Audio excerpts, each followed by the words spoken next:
கரூரை பொறுத்த வரைக்கும் எனக்கு எந்த கவலையும் இல்லை.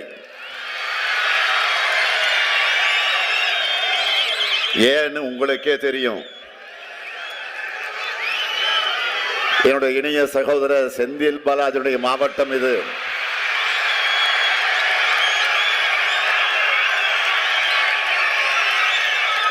நிச்சயம் 100% வெற்றி உறுதி. கரூர்ல கழக கூட்டணியின் வெற்றியை அவர் எப்பவோ உறுதி செஞ்ச காரணத்தால் தான் கோவை மாவட்டத்தில் இருக்க சொல்லி பொறுப்பு கொடுத்திருக்கிறவருக்கு. நீங்க யாரும் கவலைப்படாதீங்க. அவர் புகுந்த வீடுதான் கோவை. அவர் பிறந்த கரூரை என்றும் மறக்க மாட்டார். நான் கலைஞரின் மகன். சொன்ன வாக்குறுதிகளை மறக்கவும் மாட்டேன், மறுக்கவும் மாட்டேன்.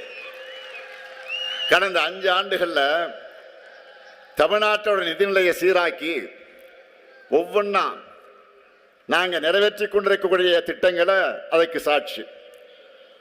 அந்த சாதனைகள் தான் திராவிட மாடல் ஆட்சி. ஆனா மக்களுக்கு வேதனைகளும் சோதனைகளும் தந்ததுதான் கடந்த அதிமுக ஆட்சி. அதிமுகவுக்கு போட்டி போட்டு தமிழ்நாட்டை வஞ்சிக்கிறது தான் இன்றைக்கு இருக்கக்கூடிய ஒன்றிய பாஜக ஆட்சி. எம்பி எலெக்ஷன்ல ஒரு சீட் கூட வெற்றி பெற வைக்கலையே என்ற விரக்தியில இன்றைக்கு வரைக்கும் தமிழ்நாட்டை பழிவாங்கிட்டு இருக்கிறது தான் பாஜக ஆட்சி. இப்படிப்பட்ட தமிழ்நாட்டுக்கு விரோதமா இருக்கக்கூடிய கூட்டணிக்கு தக்க பாடம் புகட்டுவதற்கான நாள் தான் ஏப்ரல் 23.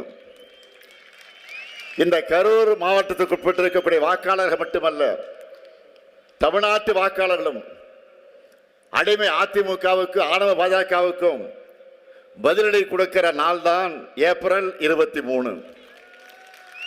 அன்றைக்கு பழனிசாமியுடைய அமித்ஷா அதிமுக மட்டுமல்ல RSS இயக்குகிற பாஜகவையும் சேர்த்து விரட்டி அடிக்க முடிவு பண்ணிட்டாங்க. தேர்தல் ரிசல்ட், தேர்தல் முடிவை இப்பவே தெரிந்து கொண்ட காரணத்தால் தான் இன்னைக்கு பார்க்குறீங்க ஓவரா புலம்ப ஆரம்பிச்சிட்டாரு பழனிசாமி.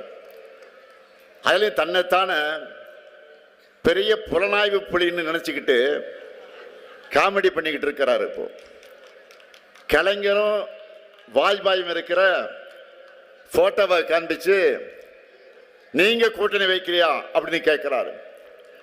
நாங்க கூட்டணி வச்சோமே தவிர பழனிசாமி மாதிரி அழகு வைக்கல, அதை புரிஞ்சுக்குங்க. நாங்க கூட்டணி வச்சப்போ திமுக தலைவர் கலைஞர் கிட்ட தான் இருந்துச்சு. நாங்க கூட்டணி வச்சப்போ திமுக கலைஞர் கிட்ட தான் இருந்துச்சு. ஆனா இப்ப அதிமுக அமித்ஷா கிட்ட இருக்கு. நாங்க குறைந்தபட்ச செயல் திட்டம் வகுத்து, மினிமம் ப்ரோக்ராம் வகுத்து வாஜ்பாய் தலைமையிலான பாஜக அரசோட கடிவாளத்தை கலைஞர் கையில வச்சிருந்தார். ஆனா இப்போ அதிமுக மட்டுமல்ல, என்டிஏவில் இணைந்திருக்கக்கூடிய அத்தனை ஊழல் கட்சிகளோட குடுமிப்பிடியும் அமித்ஷா கிட்ட தான் இருக்கு. நாங்க கூட்டணி வச்சப்போ தமிழ்நாட்டுக்கான வளர்ச்சி திட்டங்களை கொண்டு வந்தோம்.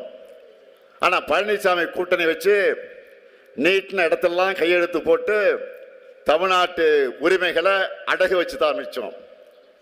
இந்த லட்சணத்தில் ஊருக்கே தெரிஞ்ச நியூஸ அந்த போட்டோவை கொண்டு வந்து இம்சை அரசன் 23ஆம் புலிகேசி படத்தில் சொல்ற மாதிரி மணிக்கு ஒரு முறை தான் ஒரு மங்கினி என்பதை நிரூபிச்சிட்டு இருக்கிறார். அது மட்டுமல்ல, பெயர்களுக்காவது திராவிட கட்சியாக இருந்த அதிமுகவை மொத்த அழிவு பாதையில் அழைச்சிக்கிட்டு போற பழனிசாமி நம்மை பார்த்து இதுக்கு தான் இந்த தேர்தல் தான் கடைசி தேர்தல் என்று சொல்லி இருக்கிறார். வழக்கமாக அமாவாசையை பார்த்து ஆரிடம் சொல்ற பழனிசாமி இந்த முறை தவறான வருடத்தை சொல்லி இருக்கிறார். சகோதரர் முன்னாள் முதலமைச்சர் ஓபிஎஸ் தொடங்கி அம்மையா சசிகலா வரைக்கும் துரோகங்களை செஞ்சு முதுகலை குத்தின பழனிசாமி இன்றைக்கு அதிமுகவை கைப்பற்றி பாஜகவுக்கு வாடகைக்கு விட்டுட்டு ஏகத்தலமா பேசிக்கிட்டு இருக்கிறார். தன்னிலை உணராம ஆணவத்தில் ஆடுனா என்ன நிலைமைன்னு பழனிசாமி இன்னும் உணரவே இல்லை. அதிமுகவை நான் உடைக்க நினைச்சேன்னு அபாண்டமா பேசியிருக்கிறார். அதிமுகவுக்கு வாய்ச்ச அழிவு சக்தியான பழனிசாமி தலைமை பண்பும் அடக்கமும் இல்லாம சொந்த கட்சியினரே துரத்தி விட்டுட்டு சந்தர்ப்பத்துக்காக கூட்டணி கட்சிகளுக்கு கூட துரோகங்கள் செஞ்ச பழனிசாமி இப்படி பேசாமல் இருந்தால் ஆச்சரியப்படணும். அதிமுகவில் இருந்து விலகினவங்க இன்றைக்கு தாய் கழகமான திராவிட முன்னேற்ற கழகத்துக்கு வர்றதை பார்த்து வயிறெறிஞ்சு இப்படி பேசியிருக்கிறார். திமுகவிலிருந்து பிரிஞ்சதுதான் அதிமுக. திராவிட இயக்க உணர்வில் இருந்து விலகி அந்த இயக்கத்தை தவறான பாதையில பழனிசாமி கொண்டு போகும்போது பலரும் விலகுறாங்க, நம்முடைய தாய் கழகத்திற்கு திரும்புறாங்க. இதுல தவறு இல்லையே. வழி தவறி போய் நாட்டுக்கும் நாட்டு மக்களுக்கும் துரோகம் செய்வதுதான் ஏற்றுக்க முடியாது. இதெல்லாம் பாஜகவுடைய பாதமே சரணாகதின்னு இருக்கிற பழனிசாமிக்கு புரியாது. தடமாறி கூட்டணி வச்சிருக்கக்கூடிய பழனிசாமி செஞ்சிருக்கக்கூடிய துரோகங்களை கொஞ்சம் எண்ணி பாருங்கள். குடியுரிமை திருத்த சட்டத்துக்கு ஆதரித்து வாக்களித்தது யார்? இந்தியா முழுக்க அதுக்கு எதிராக இஸ்லாமிய பெருமக்கள் போராடினப்போ எந்த முஸ்லிம் பாதிக்கப்பட்டார்னு ஏகத்தலமா கேட்டது யார்? வெயில், மழை, குளிர் இதெல்லாம் பார்க்காம தலைநகர் டெல்லியில விவசாயிகள் மாசக்கணக்கில் போராடினப்போ 3 வேளாண் சட்டங்களை பற்றி எந்த அடிப்படை புரிதலும் இல்லாம அவங்களை எல்லாம் புரோக்கர்கள் கொச்சைப்படுத்தி வாய்க்கூசாம பேசுறது யாரு? துரோகம் செய்யணும், அதையும் டிசைனா செய்யணும்னு நினைக்கிற பழனிசாமி அவர்கள் ஒட்டுமொத்த தமிழ்நாட்டுக்கு மிகப்பெரிய துரோகம் செய்ய அமைத்திருப்பதுதான் டப்பா இன்ஜினுடைய என்டிஏ கூட்டணி. துரோகத்திற்கு துரோகமே துணை என்பது போல அமைந்திருப்பதுதான் என்டிஏ கூட்டணி. என்டிஏ கூட்டணிக்கு ஒரு நோக்கம்தான், ஒரே ஒரு நோக்கம்தான். என்னன்னா தமிழ்நாட்டு வளர்ச்சியை தடுக்கணும், திராவிட மாடல் ஏற்படுத்தியிருக்கக்கூடிய வளர்ச்சியை தடுக்கணும், அழிக்கணும். இதுதான் என்டிஏ கூட்டணியுடைய நோக்கம். என்டிஏவோட தலைமையா இருக்கிற பாஜகவுக்கு தமிழ்நாட்டில் நம்ம எதிர்க்கிறதுக்கு வலிமை இல்லைன்னு அதிமுகவை விலைக்கு வாங்கியிருக்கு. பொதுவா பாஜகவை பொறுத்த வரைக்கும் மக்களுக்கு நல்லது செய்யாது. ஆனால் தேர்தல்னு வந்துட்டான், கண்துடைப்புக்காக பட்ஜெட்ல சில மெகா அறிவிப்புகளை கொடுப்பாங்க. ஆனா தமிழ்நாட்டுக்கு அதை கூட செய்ய மனம் இருக்காது. வஞ்சக எண்ணத்தோட அந்த முழு உருவம் தான் என்டிஏ. பாஜக ஒன்றியத்தில் ஆட்சிக்கு வந்ததற்கு பிறகு தமிழ்நாட்டுக்கு இதுவரை எந்த நன்மையும் செஞ்சதில்லை, எந்த சிறப்பு திட்டத்தையும் செஞ்சதில்லை, நாம வச்ச எந்த கோரிக்கை நிறைவேற்றினதில்லை. மதுரையில் ஒரு எய்ம்ஸ் அறிவிச்சாங்க. அதனுடைய நிலைமையை நான் சொல்லித்தான் நீங்கள் தெரிந்து கொள்ள வேண்டிய அவசியத்தில் இல்லை.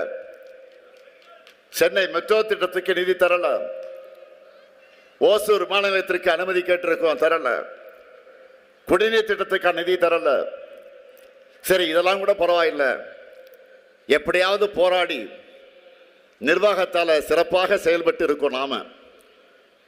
அதுல இருக்கிறதுலே கொடுமை என்னன்னா இந்தி திணிப்ப, அவங்க செய்யக்கூடிய அந்த இந்தி திணிப்ப ஏற்றுக்கொள்ள கட்டாயப்படுத்துறாங்க. அதை ஏற்றுக்கல. நம்ம அதற்காக என்ன செஞ்சாங்க? நம்ம வீட்டு குழந்தைகள் படிப்பதற்கான கல்வி நிதியை கூட கொடுக்காம இருக்கிறாங்க, இதுவரையும் கொடுக்கல. இப்படி வஞ்சக எண்ணம் கொண்ட கூட்டத்துக்கிட்ட தமிழ்நாட்டோட எதிர்காலத்தை ஒப்படைக்க முடியுமா? சொல்லுங்க, ஒப்படைக்க முடியுமா? ஆகவே என்டிஏவை தமிழ்நாடு புறக்கணிக்கணும். இதுதான் தமிழ்நாட்டோட எதிர்காலத்துக்கு நல்லது. என்டிஏ கூட்டணி என்பது எப்படிப்பட்ட சந்தர்ப்பவாத கூட்டணின்னு நீங்க பார்த்துட்டு இருக்கிறீங்க. கரப்ஷன் கமிஷன் கலெக்ஷன் ஆட்சியை நடத்தின பழனிசாமி அவர்களை மிரட்டி கூட்டணி அமைச்சு தமிழ்நாட்டு உரிமைகளை பறிச்சு வரிசையா பல துரோகங்களை செஞ்சு பிரிஞ்ச மாதிரி நாடகங்களை நடத்தி கடைசியா இப்போ டெல்லியில தீர்மானிச்சு தோக்கிறதுக்காக தமிழ்நாட்டுக்கு வந்திருக்கு என்டிஏ. அதனாலதான் சொன்னேன், இந்த தேர்தல் என்பது தமிழ்நாடு அணி வர்சஸ் டெல்லி அணி, தமிழ்நாடு வர்சஸ் என்டிஏ. தமிழ்நாட்டை காக்கணும்னா திமுக தான் மீண்டும் ஆட்சிக்கு வரணும். தமிழ்நாடு வளர்ச்சி பாதையில் தொடர்ந்து நடைபெறணும்னா திமுக ஆட்சியே தொடரணும். தமிழ்நாடு கலவர பூமியா மாறாமல் இருக்கணும்னா பாஜக அதிமுக கூட்டணியை வேரோடு வீழ்த்தணும். நீங்க எல்லாரும் ஒரு விஷயத்தை நல்லா புரிஞ்சுக்கணும். நாம போராடுவது திமுகவுடைய வெற்றிக்காக மட்டுமல்ல, நம்முடைய மதச்சார்பற்ற கூட்டணியின் வெற்றிக்காக மட்டுமல்ல, தமிழ்நாட்டுடைய வெற்றிக்காக. எனவே அரசியல் விருப்பு வெறுப்புகளுக்கு அப்பாற்பட்டு நம்முடைய தாய் தமிழ்நாட்டை காக்க தமிழ்நாட்டு மக்கள் அனைவரும் திமுக தலைமையிலான மதச்சார்பற்ற முற்போக்கு கூட்டணியை ஆதரிக்கணும். பேரறிஞர் அண்ணாவினுடைய தம்பியா, கலைஞரின் மகனா கேட்கிறேன், உங்களுடைய பொன்னான வாக்குகளை திராவிட முன்னேற்ற கழகத்துடைய கூட்டணிக்கு தாருங்கள். நான் உறுதியா சொல்றேன், அமைய உள்ள திராவிட மாடல் 2.2 ஆட்சியில இப்போ நாம செஞ்சிட்டு இருக்கக்கூடிய சாதனைகள்லாம் வெறும் ட்ரெய்லர் தான் என்று சொல்லக்கூடிய அளவுக்கு அடுத்து மாபெரும் இட்டான திட்டங்களை எல்லாம் கொண்டு வருவோம். இனிமே நாம தான், இனிமே எப்பவுமே நாம தான். அதற்கு அரவக்குறிச்சி தொகுதியில மொஞ்சனூர் இளங்கோ அவர்களுக்கும், கரூர் தொகுதியில ஆசி எம் தியாகராஜன் அவர்களுக்கும், கிருஷ்ணராஜபுரம் தொகுதியில சி.கே. ராஜா அவர்களுக்கும், குளித்தலை தொகுதியில சூரியனூர் சந்திரன் அவர்களுக்கும் உங்களுடைய பொன்னான வாக்குகளை வெற்றி சின்னமான உதயசூரியன் சின்னத்தில் வழங்குங்கள். உதயசூரியன் அது உங்கள் சூரியன், உதயசூரியன் தமிழர்களின் இதய சூரியன். வெல்வோம் ஒன்றாக. நன்றி, வணக்கம்.